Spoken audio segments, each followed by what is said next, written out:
Comme l'a dit Jean-Luc, donc nous entrons dans cette période de l'Avent avec un récit très connu, le récit de la naissance de Jésus selon Matthieu. Et comme vous le savez peut-être, ce récit est le récit du point de vue de Joseph. Si nous avons dans l'évangile de Luc le récit bien connu de l'apparition de l'ange Gabriel à Marie, l'annonce avant ça à Élisabeth, la naissance de Jean-Baptiste, etc.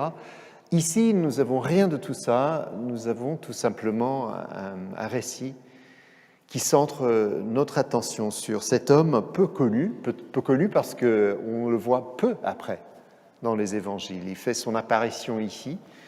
Nous croyons bien, d'après les traditions, qu'il était le père de Jésus qui a élevé Jésus. Nous savons d'ailleurs que Jésus était connu comme le fils du charpentier, qui était Joseph. Mais nous avons beaucoup de mal à dire plus sur la personne de Joseph que ce qui est révélé dans ces quelques versets. Ces quelques versets qui continueront un tout petit peu plus avec plusieurs épisodes autour de la naissance de Jésus qui concernent Joseph. Mais c'est intéressant parce que Matthieu, dans son évangile, choisit de nous ouvrir cette porte-là pour démarrer son évangile. Ce n'est pas qu'il ne connaît pas les autres histoires, sans doute il les connaît, mais il veut nous donner un angle d'attaque particulier. Il veut nous ouvrir donc les yeux et le cœur du point de vue du Père de Jésus, en tout cas du Père humain. Et voilà devant nous donc un récit, le récit de la naissance de Jésus. Alors ceux qui parmi nous sommes parents, nous connaissons l'histoire des naissances. Les naissances, ça se fait toutes les générations, il y a des naissances. Nous sommes là parce que nous sommes nés. Rien de particulier. Mais ce qui est intéressant dans l'évangile de Matthieu, que nous avons là sous les yeux, c'est que rien ne se passe comme normal, comme attendu. Vous connaissez peut-être l'histoire, l'anecdote du petit garçon qui va à l'école et quand il est là, il doit rédiger un petit rapport pour sa classe sur la naissance des bébés. Et donc sa maîtresse lui demande de faire ce petit travail pendant le week-end. Donc il rentre à la maison et il demande à ses parents comment les bébés naissent. Et les parents, la maman, ensuite le papa disent les bébés, alors ils sont un peu embarrassés, ils disent ce sont les cigognes qui les apportent. Et le garçon il dit ah bon? Et c'était pareil pour grand-maman. Ben oui, bien sûr, c'est ça. Donc il rentre à l'école le lundi matin et il démarre son rapport en disant « Dans ma famille, il n'y a pas eu de naissance normale depuis 3 générations. » Mais ici, nous n'avons pas de naissance normale. Il y a quelque chose dès le départ qui nous surprend, nous, lecteurs de cet évangile de Matthieu. Les événements nous étonnent au point où parfois on a du mal à les croire, nous qui connaissons la biologie. Mais nous savons que Matthieu, il ne cache pas les choses, il ne cherche pas à dissimuler la vérité trop crue, comme peut-être nos parents, quand ils nous parlent de la naissance des bébés. Non, Matthieu, il sait très bien comment naissent les enfants. Non, Matthieu, il veut nous éduquer, il veut nous instruire sur les origines de ce Jésus, en nous montrant du doigt que les origines de Jésus ne démarrent pas justement avec sa naissance. Il y a plus. Et c'est très intéressant si vous avez votre Bible ouverte devant vous ou allumée sur votre téléphone, vous allez voir que l'évangile de Matthieu démarre avec une généalogie. Alors ça, c'est tout à fait typique des récits de naissance dans la Bible. Surtout des grands personnages, on veut pouvoir tracer leurs origines. Ce qui est plus intéressant, c'est que le début de Matthieu commence avec cette phrase au verset 1, « Voici la liste des ancêtres de Jésus-Christ », sauf qu'en grec, c'est écrit « Voici la liste de la genèse de Jésus-Christ », de la genèse de Jésus-Christ, des débuts. Et nous avons là une liste dans laquelle il est question de père. Celui est le père de, le père de, le père de, celui qui, etc. Et on suit toute la généalogie pour arriver à Joseph. Et plusieurs choses nous étonnent, nous qui connaissons un peu la Bible. D'abord, cette généalogie, elle n'est pas biologique, elle est royale. Il ne s'agit pas des pères, en réalité, mais des rois. Ensuite, c'est une généalogie qui s'arrête à Joseph, qui est l'époux de Marie, la mère de Jésus. Autrement dit, nous n'avons pas la généalogie de Jésus ici. Nous avons la généalogie de Joseph. Mais quelque part, ce n'est pas la même chose. Comme si Matthieu voulait justement qu'on s'interroge, qu'on interroge l'histoire connue sur cette naissance. Est-ce que réellement, non seulement est-ce que réellement Joseph est le père de Jésus, mais est-ce que cette histoire démarre avec Joseph et Marie comme d'habitude, ou est-ce que ça remonte bien plus loin? Mais il y a une deuxième surprise, parce que notre passage qui a été lu tout à l'heure par Matthéo commence de la même manière, c'est en parallèle. Donc au verset 18, « Voici comment Jésus-Christ est né ». Et en grec, c'est exactement la même phrase, « Voici la genèse de Jésus-Christ ». Voici comment il est né, sauf que nous n'avons pas la naissance de Jésus ici. Je ne sais pas si vous l'avez noté, mais contrairement à Luc qui nous explique comment Jésus est né, cette histoire des bergers, de l'étable, des animaux, du voyage à Bethléem, etc. Nous n'avons rien de tout ça, nous n'avons pas justement la naissance de Jésus.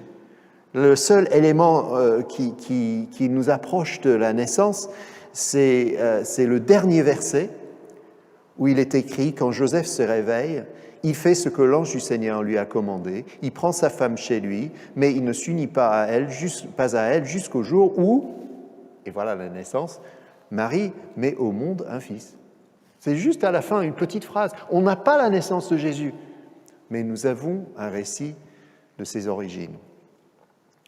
Et ce récit est un récit des origines de Jésus du point de vue du Père humain. Quelque chose d'étonnant est en train de se passer dans ce passage qui doit nous étonner. Alors, c'est un récit, du coup, qui centre plus sur Joseph qu'autre chose. Joseph, cet homme qui va être chamboulé dans sa vie par l'arrivée d'un messager.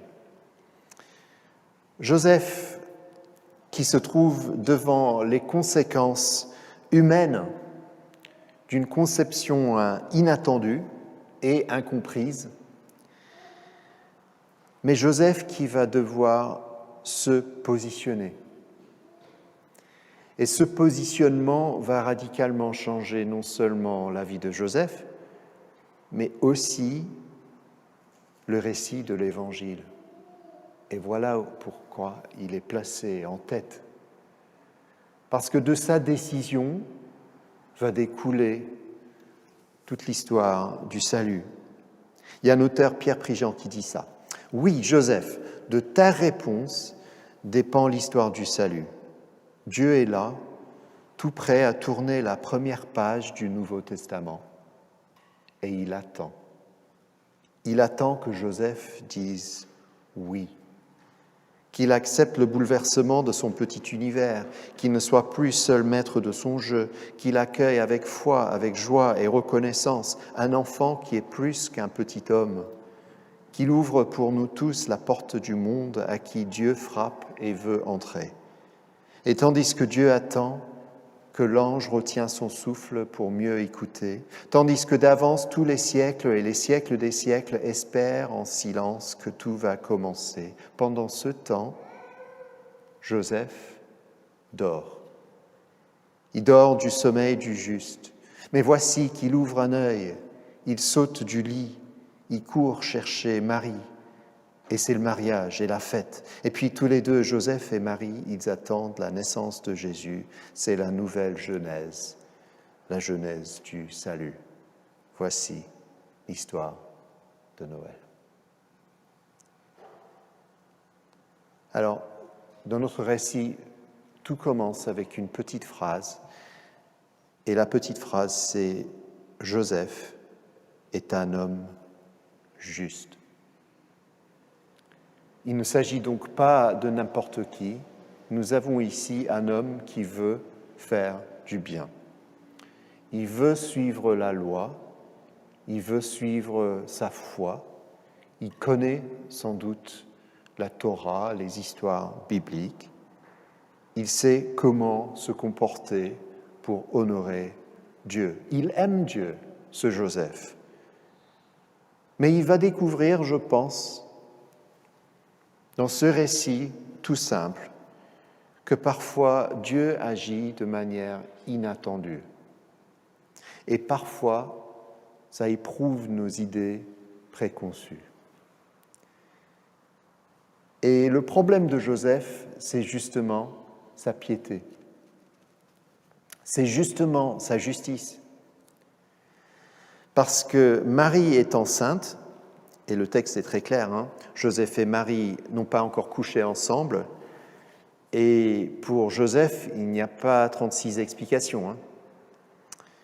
Il sait très bien d'où viennent les bébés, et il sait très bien aussi comment il doit se comporter en homme, le texte dit généreux.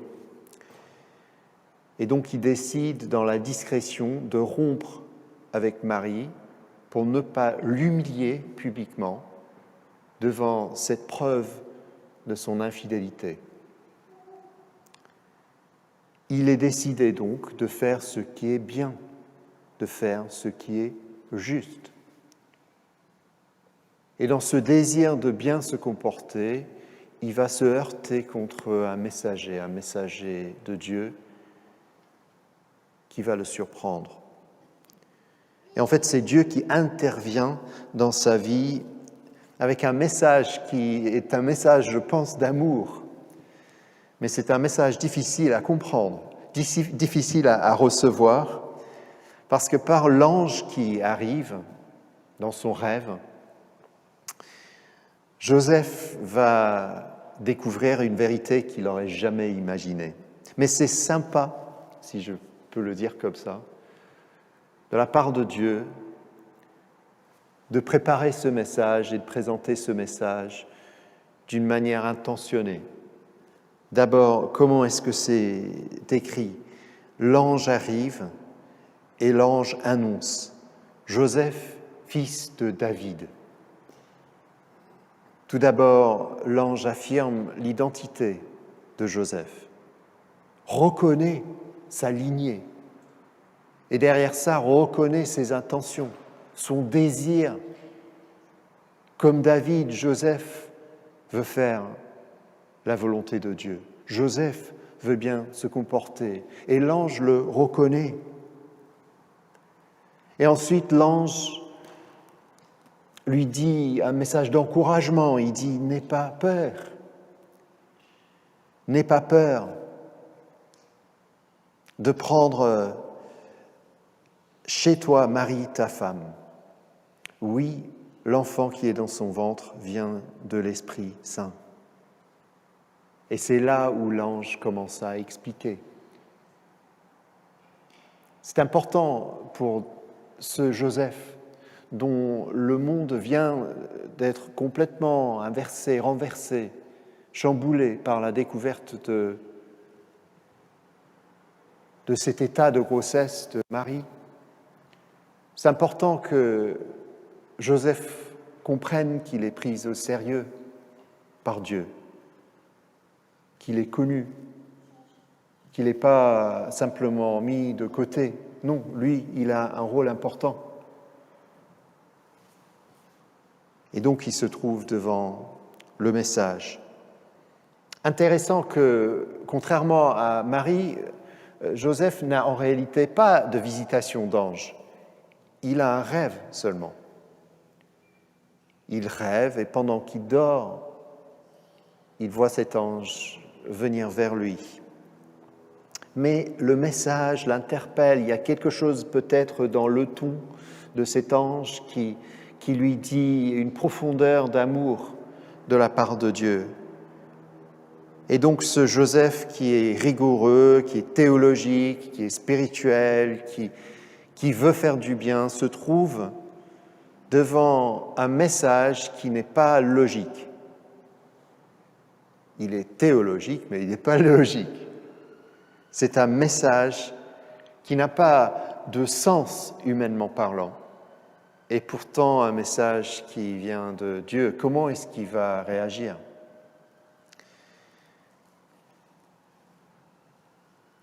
Et là vient le miracle. Parce que devant cette explication, Joseph décide. Le texte nous dit qu'il se réveille, ayant entendu ce qui va se passer. Il se réveille. Et puis, c'est écrit, c'est très simple, il fait ce que l'ange du Seigneur lui a commandé.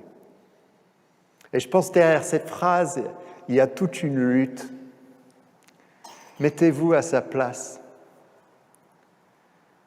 Pauvre Joseph, il n'est pas dans une situation facile.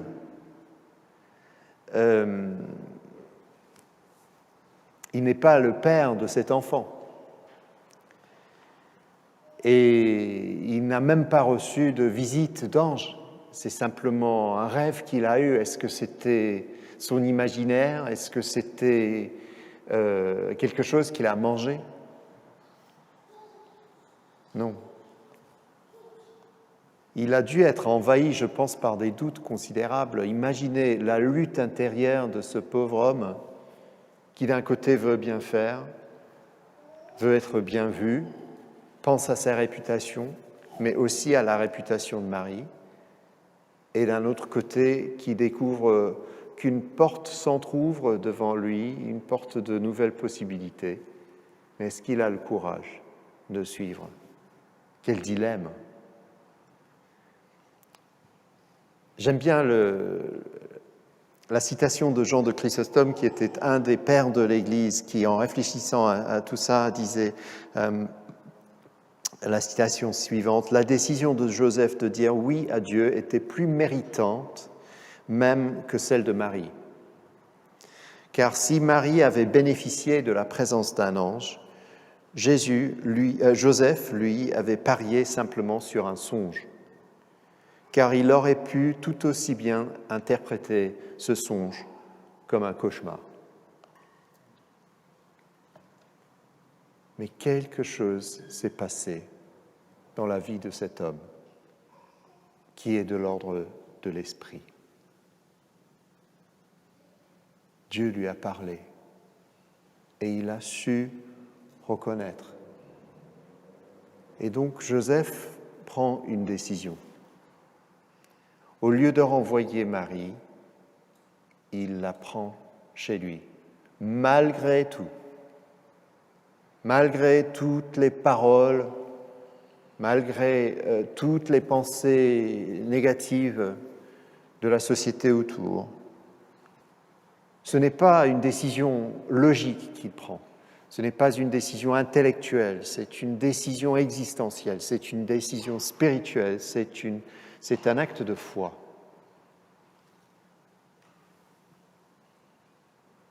Très intéressant. Il y a beaucoup de mystères dans ce début d'évangile de Matthieu. Le mystère, nous l'avons vu, démarre avec le récit de la généalogie de Jésus, et comme si Matthieu lui-même veut nous dire que les origines remontent bien plus loin.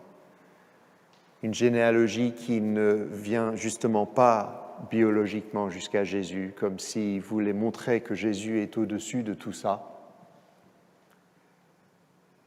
Et maintenant, nous avons la décision de Joseph de s'aligner avec la réalité de Dieu qui n'est absolument pas logique pour lui. Les conséquences vont être extrêmement coûteuses pour lui. Mais il décide d'accepter. Et c'est un tournant pour Joseph. Et en fait, ce qu'il décide, c'est d'adopter. Il décide d'accueillir cet enfant qui n'est pas le sien, de l'adopter, de devenir le père adoptif de Jésus. Ça, c'est quelque chose d'extraordinaire. Il décide de dire oui à Jésus, cet enfant, et il l'accueille dans sa vie. Il va avoir la responsabilité, le privilège d'élever Jésus. C'est incroyable ça. Mais je pense que chaque jour que Joseph était devant Jésus en train de l'apprendre à manier le bois, chaque jour qu'il était là à lui apprendre à parler, à articuler ses pensées, chaque jour qu'il jouait le rôle de père humain, Joseph savait que son identité même, que son rôle, que sa destinée, que tout venait en fait d'une histoire antérieure. Peut-être l'histoire d'un Dieu qui l'a choisi, lui, Joseph, qui l'a presque adopté, lui. Très intéressant, dans l'histoire ici, on a presque l'impression que Jésus-Christ, au-dessus de toute biologie, est le seul enfant à avoir choisi ses parents.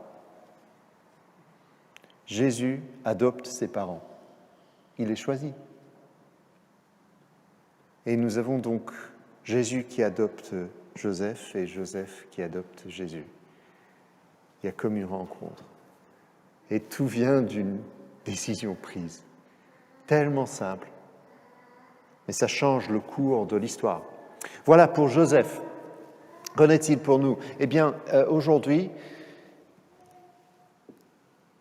des rêves, des anges, peut-être, pourquoi pas. Mais une histoire connue, oui, ça c'est sûr. Mais peut-être que le Seigneur veut nous déranger un tout petit peu. Peut-être qu'il veut nous surprendre. Peut-être justement qu'il veut faire des choses qui ne semblent pas logiques dans notre vie. Peut-être qu'il veut nous inviter à faire un choix qui sera difficile, où on risquera notre réputation.